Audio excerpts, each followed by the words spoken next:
અંકલેશ્વરના જીતાલી ગામની હદમાં આવેલ ગાર્ડન સિટીમાં તસ્કરોએ એક બંધ મકાનને નિશાન બનાવીને સોના ચાંદીના દાગીના અને રોકડ રકમ મળી કુલ ₹6,43,000ના માલમત્તાની ચોરી કરી ફરાર થઈ જતા રૂરલ પોલીસે તપાસ હાથ ધરી છે।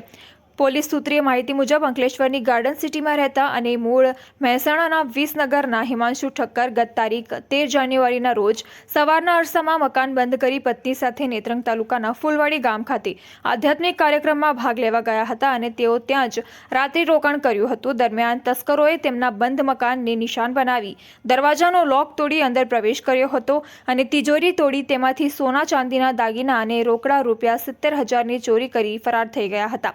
દરમિયાન હિમાંશુ ઠક્કર પત્ની સાથે તારીખ 14 જાન્યુઆરીના રોજ પરત ફરતા તેઓએ મકાનના દરવાજાનો લોક તૂટેલો જોતા મકાનમાં તપાસ કરતા તિજોરી તૂટેલી હતી અને અંદરનો સામાન વેરવિખેર પડેલો હતો તેમજ સોના ચાંદીના દાગીના અને રોકડ રકમની ચોરી થઈ હોવાનું માલુમ પડતા તેઓએ અંકલેશ્વર રૂરલ પોલીસને જાણ કરતા પોલીસ કાફલો દોડી આવ્યો હતો। હિમાંશુ ઠક્કરે આ ચોરી અંગે રૂરલ પોલીસ મથકમાં ફરિયાદ નોંધાવી હતી। પોલીસે ₹4,87,500ની કિંમતના સોનાના દાગીના અને ₹85,000ના ચાંદીના દાગીના તથા રોકડા ₹70,000 મળી કુલ ₹6,43,000 ઉપરાંતની ચોરીનો ગુન્હો નોંધી વધુ તપાસ હાથ ધરી છે।